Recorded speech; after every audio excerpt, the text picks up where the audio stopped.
আমি চাইবো যে এখানে সংসদে এখানে সরকার এবং বিরোধী দলের এখানে গঠনমূলক আলাপ আলোচনা হোক।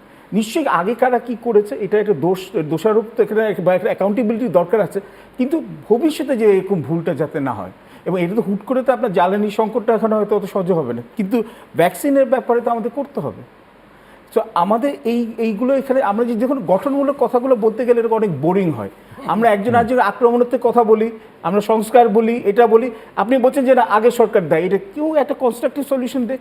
এবং last but not the least, ইম্পোর্টের উপর সাবসিডি কোনো মতে আইএমএফের চাপে আমাদের এটা উঠিয়ে দেওয়া উচিত হবে না। কেন? এটা হচ্ছে তখন আমাদের দেশে ইকোনমিক, পলিটিক্যাল এবং সোশ্যাল, রাজনৈতিক, অর্থনৈতিক ও সামাজিক বিপর্যয় নামার ক্ষেত্রে ফর্ম। আইএমএফের একটাই কথা, যেখানে স্ট্রাকচারাল অ্যাডজাস্টমেন্ট প্রোগ্রাম আফ্রিকাতে হয়েছে, লাখ লাখ লোককে হচ্ছে ওরা দারিদ্র সীমানার নিচে দিয়েছে, বলছে তোমরা সব ভর্তি উঠিয়ে দাও। আইএমএফের কাছে আমরা যখন ফুয়েল সাবসিডির জন্য আবার আমরা লোন নিচ্ছি, ওরা কিন্তু বলবে যে তোমাদের ফুয়েল এখানে এটা বাড়ানোর জন্য।